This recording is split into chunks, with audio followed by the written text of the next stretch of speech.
Off we go. Already done, Jordy. Hey. Go with it. Good morning, y'all. G'day, guys. Good Good day. morning or good evening. Is All it right. evening for you? Good morning, Hello. good afternoon, good evening, good day from down under. Jordy. Yay, Jordy. Hey. So I just wanted to say I put on the thumbnail carnivore problem solutions and solutions, or maybe just carnivore problems, because on your Instagram you say carnivore problems all the time. Or like as a tag. So I was curious, what are carnivore problems? Yeah, look, I will solve all your problems. Just ask me and yeah, send there them you my go. way. No. So I guess I talk a lot about when you first start the carnivore diet and the transition period that you go through, like the struggles. Because I just went through it. Like I'm 150 days into the carnivore diet, so I have a really good understanding of what it's like to start because I'm really fresh. So I do talk about it a lot. So I just talk about the problems. Nice. You don't have no problems, don't you? Well, I have got more solutions than I got more problems. That's for sure. Well, dead people have no problems. So if you got problems, you're in good company. That's a good point. Let's see. Jordinary Life. Why don't you introduce yourself? Oh, good morning, Dr. Nelson and Miss Alia. Good morning. Good morning. Morning, all. We got Jordy, Jordinary Life here coming down from Australia. Yep. Right on. Why don't you? We have Kiltz Mighty Tribe on. We've got Instagram, Dr. Kiltz on, and we've got YouTube, Facebook. Why don't you introduce yourself? Tell the tribe around the globe a little bit about yourself and why carnivore. Yeah, so what a journey it has been. I'm like I said, I'm only 150 days into the carnivore diet. And previously we were on a so-called balanced diet. We cut out all processed food, all seed oils, and we're trying to fix some pretty serious health concerns that I was going through at the time. I was bleeding every time I went to the bathroom, and I had pretty severe eczema on my face. And the balanced diet, I was trying high fiber, and if you would see my plate, it was just full of green, right? That's because that's what we're told to eat, right? It's just full of vegetables. I was even previously vegan before this, so I loved vegetables. I thought they were the best thing that you could possibly eat, and my plate was full of them. And I was just littered with gut issues, digestive problems, like I said, eczema, and I ended up in hospital. I had to get blood transfusions because I was losing so much blood. And the doctors only wanted to really just do surgery, patch me up, or like medicate me, but not actually fix the underlying issue. So my wife and I, we took things into our own hands, and that's where we discovered the carnivore diet. I just thought, well, I'm trying the high fiber thing, and I'm just not getting anywhere. So we went into the carnivore diet, and immediately I knew that this was really, really good for me because I only went to the bathroom twice in the first week. So my digestion was getting a rest. And when I did go, it was really easy and it was low volume, which is really good for me too. So, but what I was doing is I was actually documenting everything that I was going through. So I would be posting online every single day about what this diet was about because I just thought it was interesting that I was doing this crazy diet, and people started to watch and people started to listen. And then I started to really get awesome experiences, but I was also sharing about some of the struggles of starting the carnivore diet. And all of a sudden people are asking me for advice, what you should do. And so it was actually like an express university into the carnivore diet because I had to research and answer people's questions and also find out and talk about this every single day. And that's just what I've been doing for 150 days straight. And now I'm here talking with you guys. Awesome. I love that. Were you ever given a specific diagnosis for what was going on? Yes. So I had hemorrhoids, and also I had a gastritis of the. So that was more of a gut problems as well, and constipation too. Okay. Never anything like ulcerative colitis, Crohn's disease, or any type of inflammatory No, bowel no syndrome. Crohn's, luckily, but I think it almost seemed like I was on that path going down that route. But no Crohn's. And What how if long you, did it take you to from having all these symptoms, and once you started the carnivore diet, how long did it take you to feel better for you to say, gee, I am feeling better? So I had immediate energy and brain clarity pretty much the second, third day. I was like, whoa, like my brain just switched on for the first time. It was just incredible. Yeah. You say third Um, day? That's a common theme for some people, not everybody. Yeah, absolutely. And I was actually doing this with my wife, and she took a little bit longer to really get that energy. So it's very interesting that we're both doing this together, and we're just contrasting how the carnivore diet has affected us differently. But I knew that this is really good for me because when I would go to the toilet, it wouldn't be painful. It was easy. There was, like I said, like not much volume. And I could have like 2 days, 3 days between sessions. I knew that this was like really, really good for me, better than any sort of high fiber diet, because if you're eating a lot of fiber, you got like a lot of waste to process. So it was the first week, yeah. are we simply poisoned by plants? And it's just such a simple concept. Honestly, it seems crazy to say, right? Because we're just so indoctrinated that green is good. But that is the realization that I've come to, is that these plants aren't really the most ideal thing that we should be eating. I think the human body is amazing, right? We can live off it and we can adapt. I've seen people live off Mars bars and things like that. But I don't think it's optimal. Right. I mean, if you're starving, you got to eat something. That's right. That's right. And I think maybe we've confused that with foods that you find on the ground for necessity versus the ones that you actually want to go out and hunt and go out and get because it's worth the effort, because it's better for you. I think that's how I sort of see plants and meats these days. And where did you find your first inspiration? What is it? You just kind of social media or anything particular?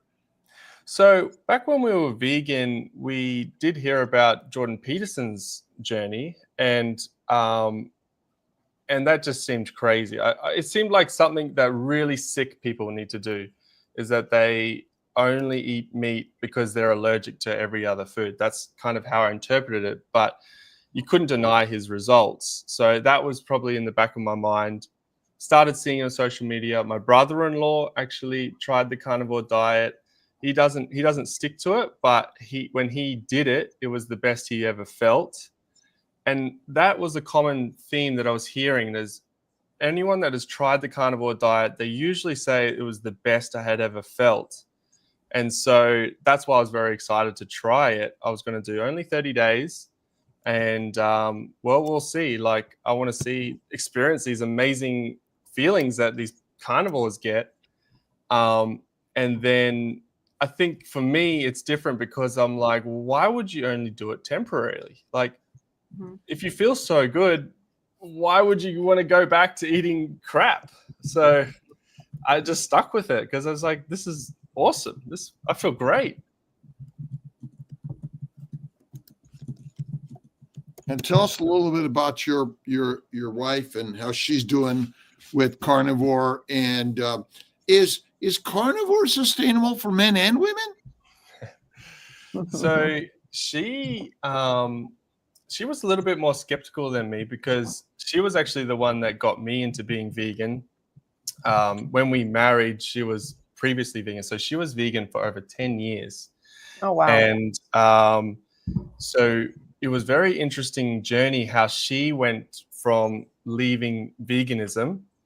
She actually, and Dr. Kiltz, you might like this because you're a spiritual person, but she started having dreams about eating eggs and and often like it would repeat, and she would be like ferociously eating eggs.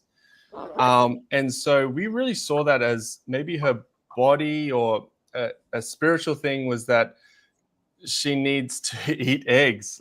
And so we actually introduced them into our diet, and it's been a slow progress from there. Was just eating more and more meat. So we're just following what our body's been telling us. But for Sada, that's my wife's name, is she's it's been like she's been going off and on fruits because I think she was having a hard time wrapping her head around only eating meat, especially when culturally too. She's from Colombia, and fruit is a big part of their culture.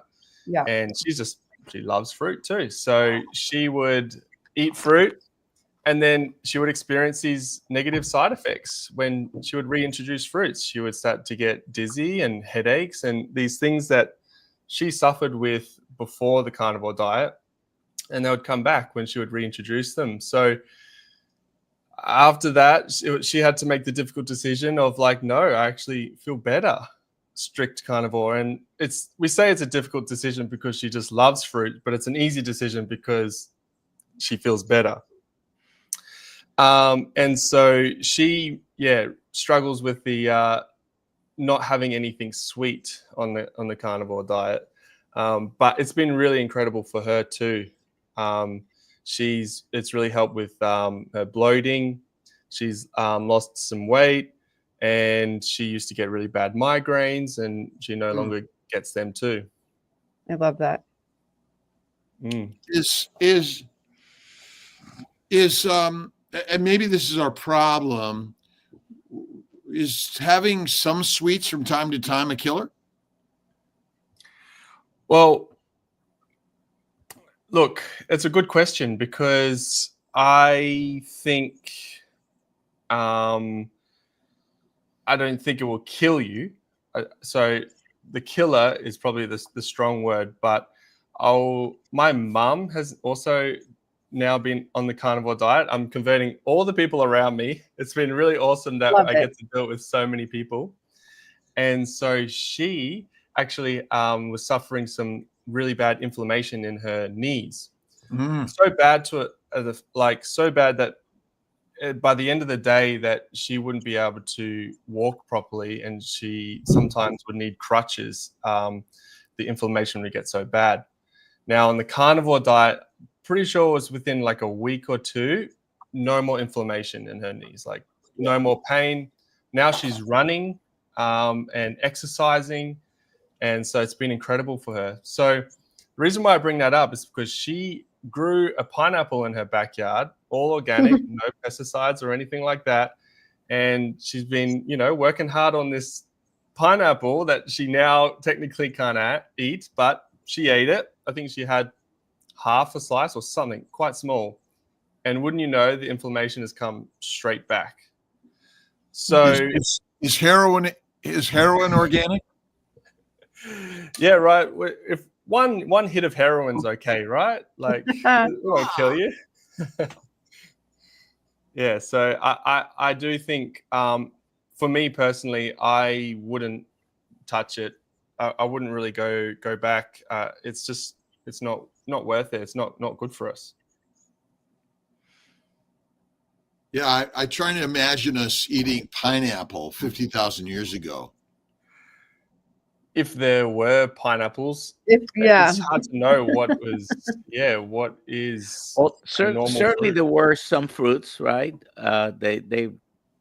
They might not be. None of the things that we see in the supermarket were probably the way they are there nowadays, when you compare to many thousand years ago. But because we've manipulated through breeding techniques and all that. But if there were fruits, they were eaten in season from time to time. I don't doubt it that if there were berries at some point, they will just eat everything on that day or for however many weeks they were available. But that was it. You didn't have tons of fruits available every day, every moment. You felt like eating a pound of grapes. You went and grabbed grapes 24/7, 365 days a year, which, Well, and think about it. Like we get our fruits and vegetables from farms, large farms, but how many fruit orchards were there?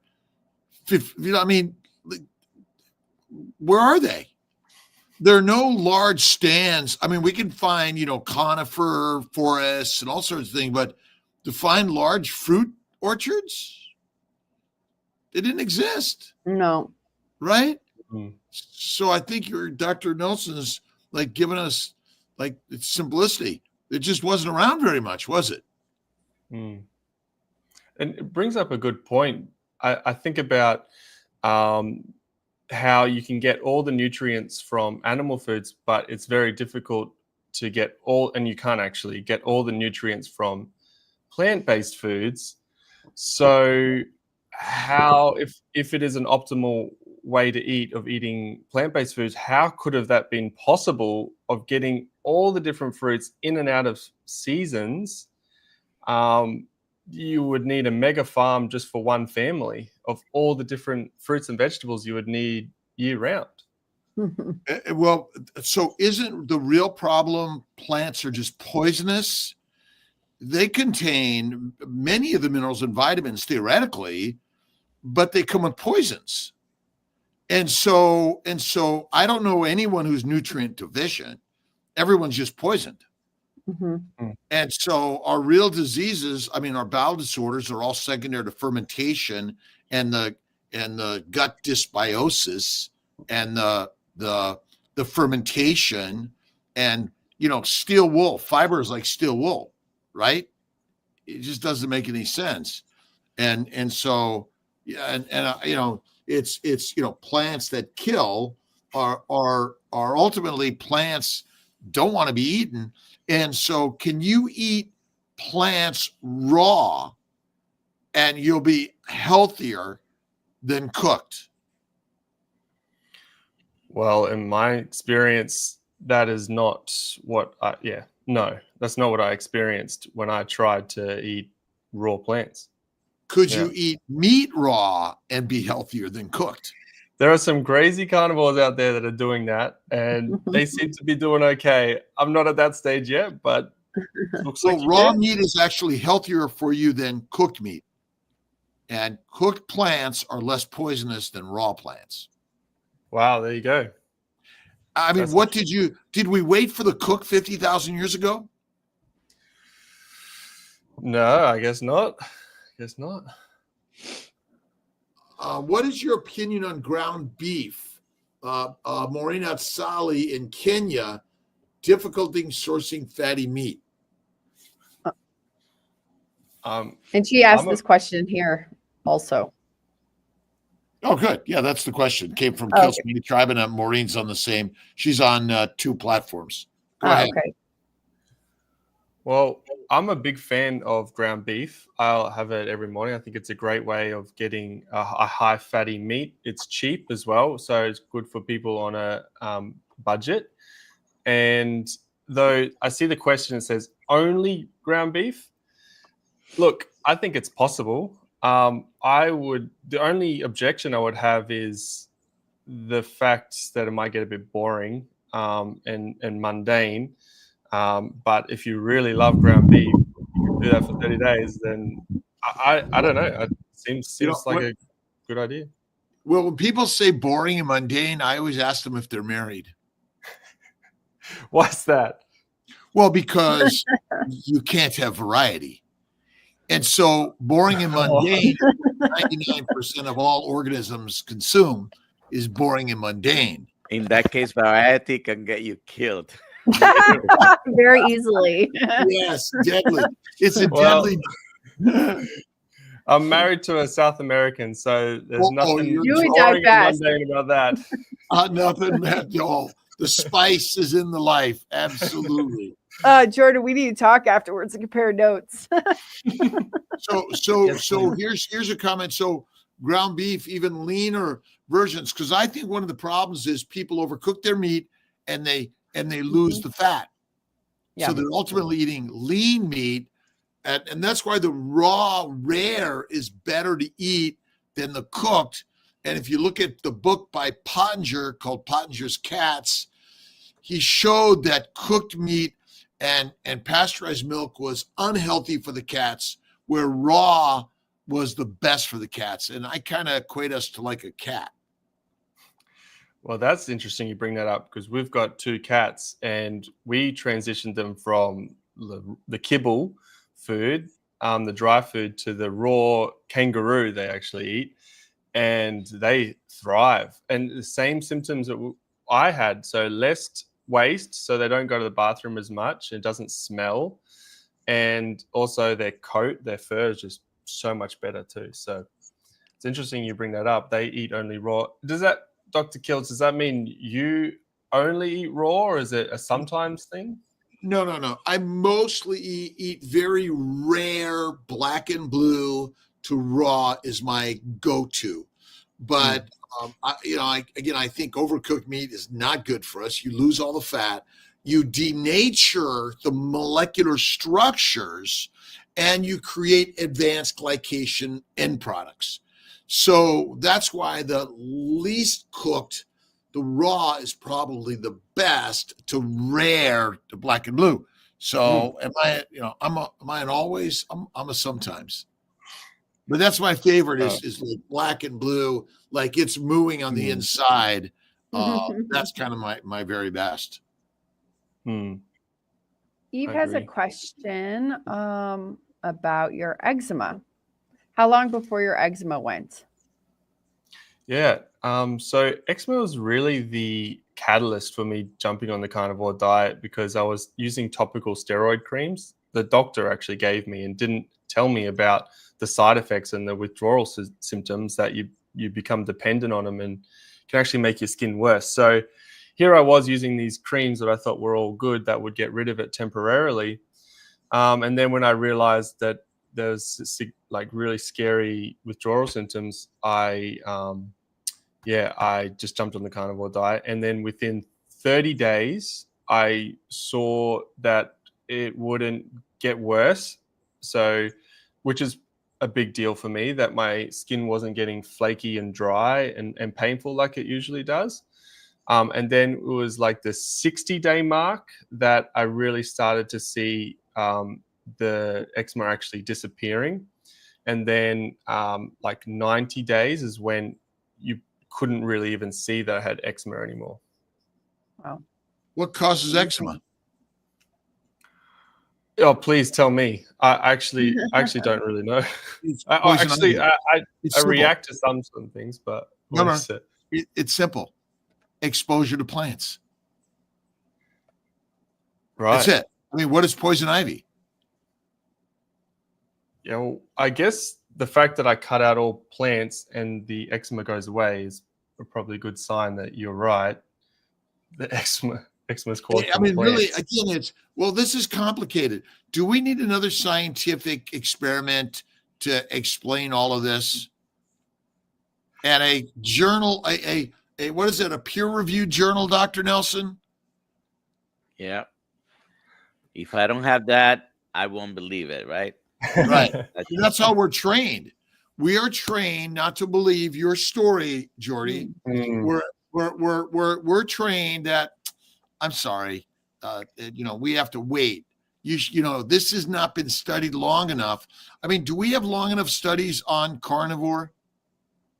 Now we do. Go to Dave Mack's 1,000 independent studies on his channel. Do we need another study on carnivore? Do we need any scientific studies on this? Zero. No. Yeah, it's and this is what's crazy, is that this is the most natural whole food way of eating. Like, this is how we've eaten for a long period of time. I'm obviously online and have exposure to a lot of people, so people will ask, oh, have you got your blood test and this, and they want me to prove, but the metrics, some sort of scientific study. But what they don't realize is I just feel so incredible. This is the best I've ever felt in my entire life. I don't need some sort of scientist to tell me what I already feel.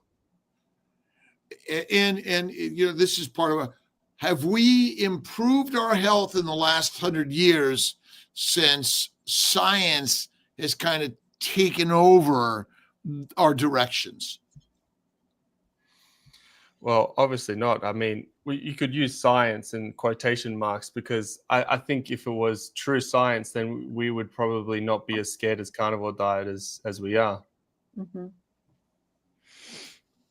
Seventh-day Adventist Church, Edith White and John Kellogg went on a mission to control the masses with a plant-based, low animal fat diet and stop masturbation.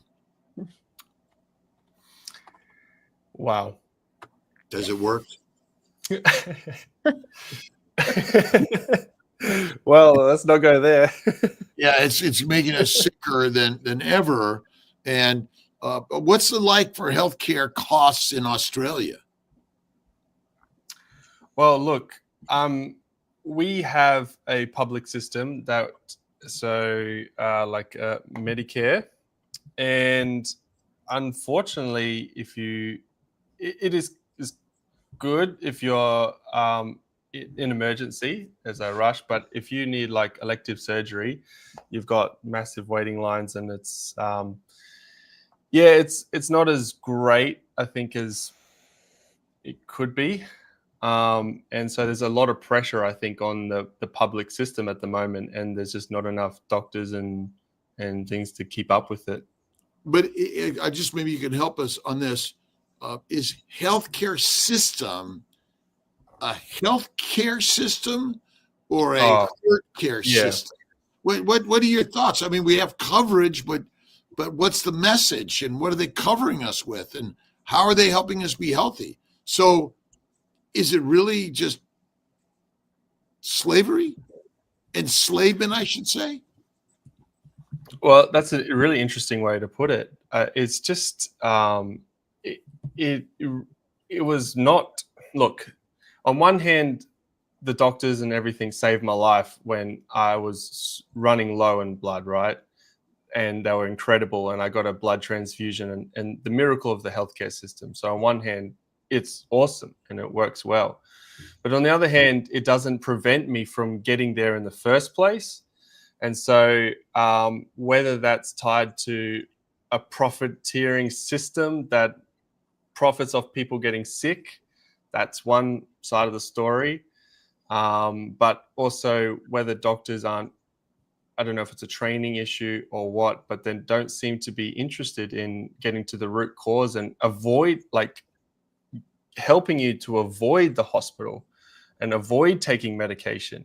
But they almost just want to give you some sort of medication. I don't know whether it's just so they see you later, like so the next patient, or what it is, but it seems pretty broken. In regards to the way of eating, definitely, I'd say the proof is in the pudding, right? Whether you have studies or not, if I made changes to my diet and I have reversed diabetes, hypertension, eczema, gastric reflux, and about 10 other things, and trust me, I've argued this on both sides of the fence, right? Both sides of the fence. And in a past life, I would have defend the other side, you know, and there is no contest. Personally, this is the way to eat. It's interesting you say that, Dr. Nelson, because I think we've all been on the other side, and we've probably all looked at the carnivore diet as a crazy diet that doesn't seem healthy, right? We've all been there. It is. Okay. Well, the problem is but that propaganda, healthy diet. If I ask a patient what do they eat, they say healthy, organic, clean. Yeah. Are those like true evolutionary diets, or is that a modernistic manufacturing of basically marketing? And basically, when we go back just 100 years back and before that, we definitely didn't eat the things that we have available today, and the exponential growth of ultra processed foods and what's available in the supermarkets and all around us, it's incredible. And yes, the marketing is the exposure. I'm hungry. There's a McDonald's. I'll go and grab something. That has changed our thinking and clouded our thinking, but then we depend on those foods that are, well, they're not that bad. Jody leaked some years back. There were some deaths from some hamburger that was undercooked feces in the meat. So I guess the question is, can you wash the feces off the plants? You can't. Sorry. There's more contamination and recall of plant products than animal products. Plus, yeah, most restaurants, especially fast food restaurants, are infamous for this. Whenever there's a recall, right? It's usually from the vegetables that were contaminated. So the problem exists. Doesn't matter whether, those are moot points if you're arguing that there might be some contaminants in the meat when it happens 20 times or 100 times more frequently with the vegetables. That's right. And isn't the problem you're not knowing where your food comes from and you're not preparing it yourself? You're relying on someone else to mass produce it and produce it for you and plate it for you, when in fact you don't know where their hands have been. Also. And so in reality, maybe you could tell us a little about your source of meat and how you prepare it to get it home and cook it. Jordy? Yeah, so we go to our local markets to get our meat, and also we have some meat delivered as well, which is grass finished. It is in ideal circumstances, I would love all my meat to be grass finished. Sometimes it's not. I don't live an optimal lifestyle like that yet. That is the goal. What air are you breathing? Pure oxygen. Right, with pollutants and contaminants Yes. of cars, the industry. So Pure, yeah. Go ahead. I'm sorry. Yeah. No, and that's it. And so I think it's great, and it's great if you can get meat from regenerative farming as well. And I think the more people that are aware of this, and if you have the ability to, then go for it. But also, I wouldn't say that you should not do the carnivore diet if you can't get access to that sort of meat. I prefer grain finished personally. That's the fattier cuts, and that's what I love to eat. But I get it from where they grain finish them on the grass. Right. So they're not put in these pens and fed. They're just added a little bit of grains at the end. And I imagine, depending on the time of year when the seeds were set on the grass, where the cows eating the grass and the seeds. I think like it's interesting aspect of the carnivore diet is that you can actually go for the cheaper cuts of meat. I think that's really cool. That's the actual meat that you want, the meat that everyone else seems to be turning away. So you want to get the mince with the highest fat count. You want to get the fatty cuts of meat. It's just pretty cool because you get it cheaper, which is well. In fact, does your body want fat or want lean? Well, your body definitely wants to be running off fat. That's for sure. Well, that's all we run off. We don't run off anything else but fat. Right. We don't burn sugar. We don't burn amino acids. They must be made into fat in the liver via insulin or you die. If you eat the fat, it doesn't require the liver or insulin. And so your body wants fat, but we have been taught not to eat fat. So I'm not convinced. Our argument against industrial meat or grain finished meat is harmful for us. We haven't proven that. We really have not proven that, because carnivore, show me the difference. I don't know. I just haven't seen it. We talk about it. And in fact, eat meat, eat fatty meat. Although Candy Primal Candy. Primal Bot. Yes, thank you. She kind of pushes and talks a lot more about the meats we ate. Probably were leaner meats in our hunting, but we also focused a lot on the fat, and so I don't know. That's in our modern world. We still, because we're trying to be skinny. Does being fat cause disease? Not on its own. Right. Not on its own. That's a good one. Yeah, doesn't. Nope. Are there questions? There's a couple. Yeah. Stephanie, Boyd, Jordan, did your cats take to raw food transition right away? No, so you do have to transition them a little bit. So you mix in the dry food with the raw food, and then just slowly less and less dry food until they're comfortable in the raw food. Now it's their favorite, and they love it. Awesome. I'm glad we can help the cats while we're here. Let's help our little friends. Actually, I have a question for you, Dr. Kiltz. We the reason why we've kind of started this journey, my wife and I, on cutting all processed food, now carnivore diet, is we want to one day have a baby, and we want to be as healthy as possible. Where this is going to be like a couple of years down the track. So what would you say of like preparing yourself for that season of life? You're already prepared. Oh, great. You're born prepared. What I wanted to hear. In essence, as I always tell people, don't wait, because no animal says, let's wait a couple of years. Nope, that ain't happening. You're going to wait. You got to wait for what? What? Just do it. Just do it. My parents. You sound like my parents. There's nothing more valuable than today to have children and build a family. And I can just tell you from experience, from the kid who has one child. And I would tell you that now is always the time, and this is the best lifestyle you could live, to be the least damaged in general. But we're waiting for perfect and right. It's already there. That's my 2 cents.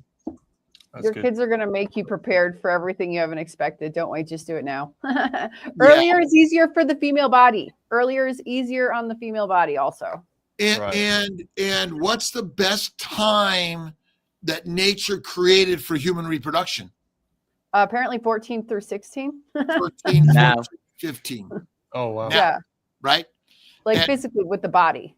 That's correct. Why do we have secondary sexual characteristics? Why do teenagers want to have sex? Because this is all we're built for. We're not built to be podcasters, influencers, doctors, whatever it is. We're built for making babies. And I think that's what we need to get back to, is our foundation of faith and family. And kind of that's sort of my directive in helping people that have been suffering. And carnivore is like, I always say, Christ and carnivore are the foundations of conception. Well, there you go. It's interesting. You know the story of Cain and Abel, how God rejected the wheat and accepted the animal products. It's our really the Bible is the real scientific journal. Mhm. If you want the truth of human evolution, it's the Bible, not Scientific America, which is kind of crazy, right? Yeah. Grain, yeah. Let's see. We got more. Healthy diet is low fat and 90% plant and processed. We should do a game show. Let's do a game show, right? I'll figure out how to get some sound. Yes. Yeah, be good. You know, the plants versus the predators. Oh wait, plants are the predators. Plants are the predators. Yeah. How many corn stalks and fruit trees did he put in the ark? Yeah, none. Euro. None of He the only plants. put the grass for the animals to eat, right? That's a good point. I mean, that's the human evolutionary story.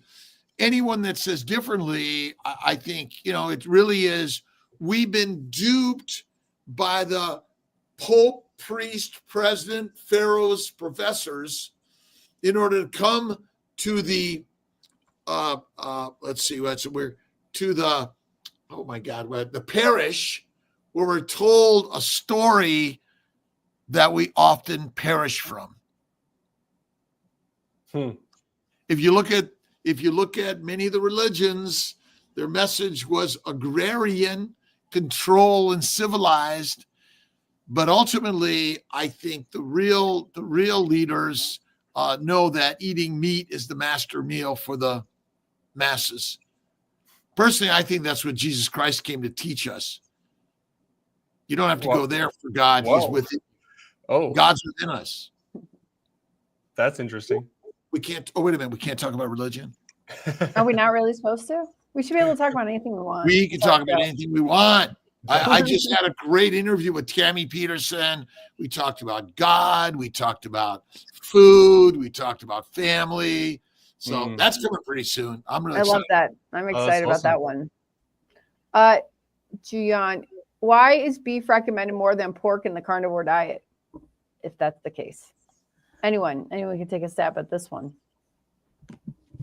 I believe that the ruminant meats are better. I mean, we could argue back and forth among that. You can eat whatever you want, but it seems that you do better, and that's why some people end up restricting all the way down to just ruminant meats on the lion diet style of eating. Now, chicken is not chicken, pork. You know, these are not ruminants. Fish is not ruminant. So there are other things that you could eat, but because of the way they digest the food, they seem to be a better thing for us. There you go. Let's see. Another question. Bill Cook, how much fat should I consume? Say put in form of stick of butter or sticks of butter. How much fat? I guess equivalent to a stick of butter. Can you live on raw animal fat alone? No. Yes, you can. Yeah. Because remember, adipose tissue contains every mineral, vitamin, and building block of your body. And if you look at bears that hibernate, they lose no muscle mass, no bone mass, and yet the babies grow because they provide them with what? Adipose tissue.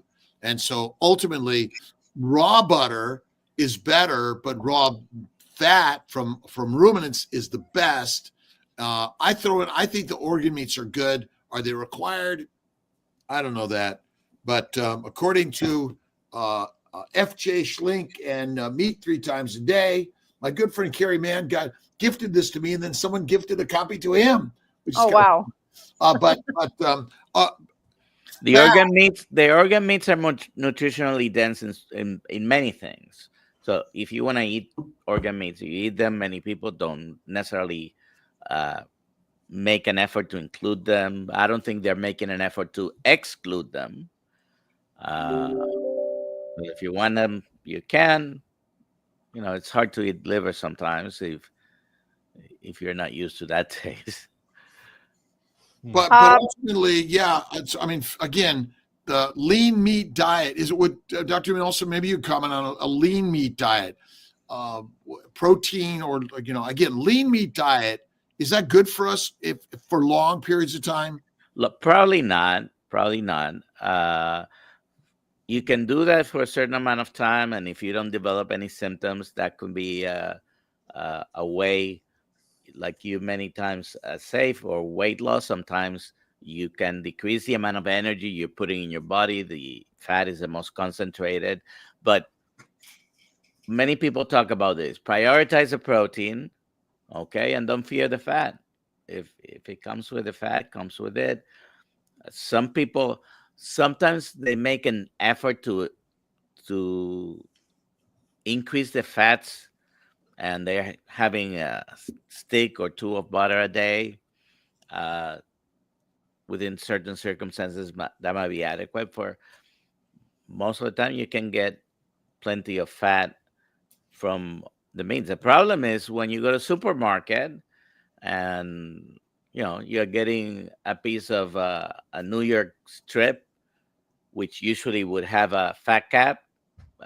They trim the whole thing. You cannot even identify the piece of the cut of meat because they have trimmed all the fat away.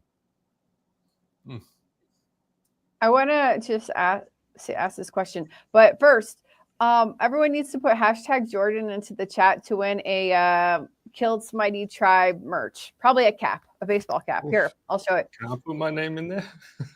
You can. Here we go. There you go. You can win this today. Hashtag Jordan in the tribe in the comments. Okay, so but I'm going to answer this question for Edmund. Has anyone heard of 30-30-30 rule? 30 grams of protein, 30 minutes after walking, followed by 30 minutes of moderate cardio. Dude, that is so complicated. Just don't. That's my answer. Jordy, how many meals a day do you eat in general, and do you fast? It's a great question. It's actually something I wanted to ask you about as well, because I've been seeing a lot about the fasting. I eat 3 meals a day, breakfast, lunch, and dinner. But I'm also training in the morning fasted, so I don't eat until after I train. But I would like to know whether it is worth incorporating fasting. I do like eating, and I don't like to be hungry. But it is something I wanted to talk about. Are you trying? How do you feel right now? Do you have any health issues you're trying to improve or resolve still? I'm not really particularly. I do want to increase strength and performance at the gym, and I would like to continue stripping off fat, and become a little bit leaner. That's probably my goals at the moment. Why? For superficial reasons, so I can have 6-pack abs. It's called reproduction. There you go.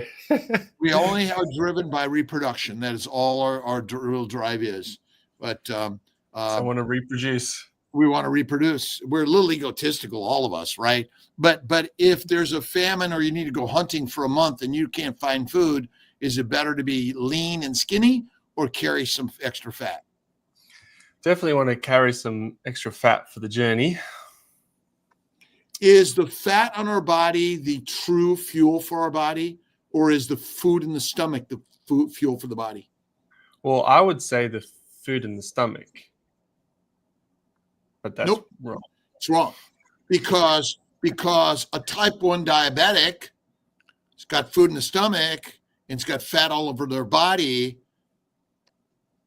and then they keep eating, but they keep losing weight. Why? Because the cells only burn fat. Right. A liver failure patient also has the same problem. They can't make fat, but ultimately we're consuming in general more calories than we burn. That's just the standard nature of our existence. right?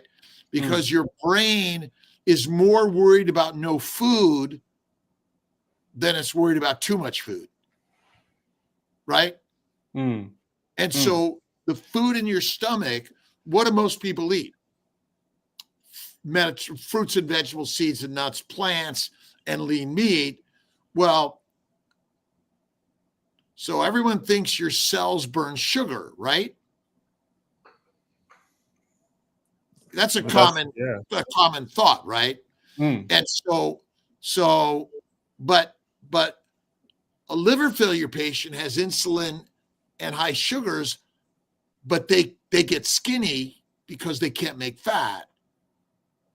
And so your body burns only fat for energy, which is kind of crazy because we're taught that sugar is your fuel. That's why we're addicted to sugar. But we're addicted to sugar because when are sweet things most abundant? In the winter or the summer? The summer. Summer, right? So what do you want to get prepared for in the summer? Winter. Right. So sweet things are highly desirable because they weren't available in the winter, only in the summer. And if you're not fat for the winter, you're fertilizer. So you're saying, so your body uses the fat stores on your body for fuel. Well, I always just thought it just kind of sat there stagnant, like it's not being used. That's why it's excess and it's on the body. Well, that's what you've been taught. Same propaganda. Yeah. Okay. So same propaganda. But why would fat be just sitting there doing nothing? So there's a problem, I guess. There's no problem. There's something wrong with you if you've got that. No, because isn't the problem you're overeating in general? Yeah. Okay. I mean, 3 meals a day. How many people ate 3 meals a day 50,000 years ago? I doubt it would have been very common. Very uncommon. So is getting obese a pathologic condition? Or is it physiologic? Your body wants it bad. And so you can't stop because it's not an addiction. It's physiologic. So where do you live in Australia? In Melbourne, in Bottom, in Victoria. There's no stores, no markets, no ranches, no farmers. Go find food. Yeah, you got to go hunting, get some deer. All right, go find it with everyone else trying to find it. That's right. Okay. So remember, we've been told a lie. The food in your belly must be converted to fat or you die. And it's converted to fat via insulin in the liver because glucose is not directly your energy ever. But until we hear it enough and we understand it. So have you lost weight on carnivore? Yeah, I've lost like 7 kilos. And did you exercise at all during that process? Yes. But same exercise I was doing before carnivore. Right. So are you eating less carbohydrates, which again are the most readily converted to fat? Yeah, absolutely. Are proteins converted to fat? I don't know. Stretching to my limits of knowledge here. Of course they are. Because can a carnivore diet increase your weight? Absolutely. You're right. Yeah. Well, what if you only eat? I mean, most people eat lean meat. And did you get fat on lean meat? There you go. So I didn't realize a protein could be stored or turned into fat. It can be turned into sugar as well. Well, it turns amino acids convert to sugars, and in the liver they convert to fat. Because, again, do you notice your muscles get bigger by just eating protein? No. You must do resistance work, right? Yeah. and a lot of people take testosterone. But again, it's really interesting. We make it so complicated. It is not. Now, thousands of years ago, we didn't have gyms, right? But you had to go and hunt for your food. You had to move things by hand. You work a lot more active doing what everyday life things needed to be done and lifted heavy things. So you were a lot more active back then. Nowadays, we have such a sedentary life that we have to incorporate or substitute the activity with doing training exercises. You had to fight for your food. You think you're the only one hunting that big mammoth? And we are fighters. We live a sedentary observational life of what's on TV or what's on the tube, right? And that's really, fat is the most important thing on your body. And why do ketones go up so high when you're getting close to starvation? Because the last area of fat storage is the liver. And your liver is going to release as much of it as it can to keep you from dying. And ketones are simply a product of fat breakdown in order to ship it around the body so you can move. Because ultimately, just laying around isn't what you want to do, right? Right. True. Wow. We only got a few minutes left here, so I wanted to do the Can you get this hat on Kiltz Health? Very soon. Nate is working on that right now. Very soon you can get this. How about our YouTube channel? Very soon. Very soon. All right. We're going to very promise soon. by April 1st, we're going to have all this rocking and rolling. I got me, Alia, and Dr. Nelson, and a great team. But you can go to drkiltz.com, and we have our organ meat supplements, we have hats, we have T-shirts, and Kiltz Mighty Tribe. How much does it cost to be a member of Kiltz Mighty Tribe, Dr. Nelson? It's absolutely free. No cost at all. Go to drkiltz.com, sign up for free. Good things are coming. Good things are coming very, very soon. More good things are coming. Great things are already there. All right, here we go. Who's going to win the giveaway today? Not me, Kiltz, or Dr. Nelson. Yeah, right. They got to toss us out. I figured out how to do that if we end up in here. DJ Magic Man, email me at alia@drkiltz.com to win your giveaway. alia@drkiltz.com spelled out. I will put it in the chat. Yay. Congratulations, All DJ. Right. Jordy, where do people find you? Get a chance to follow you and share? Yeah, so I'm everywhere at Jordinary Life. I'm on TikTok, Instagram, YouTube, all of the above. Nice. All right. Follow. When is our next meetup? Our next meetup is the 13th of April in Yuma, Tennessee. Yuma, Tennessee. Awesome. And Dr. Barry's going to be there. Got a lot of people being there. Melbourne, Australia. You going to be there? You're coming, right? You're coming. Yeah. Are you all coming, or is it just you, Dr. No, Kiltz? just Dr. Kiltz. Kiltzy. Yeah, we'll have to catch up. I'm on day 2 of a 5-day fast. Fasting is the most amazing thing you can do. Food freedom. It's not required, but oh my God. Crazy. All right. Okay, goodbye, everybody. We love you. Bye, everyone. See you tomorrow. Thank you. Goodbye. Thanks, guys.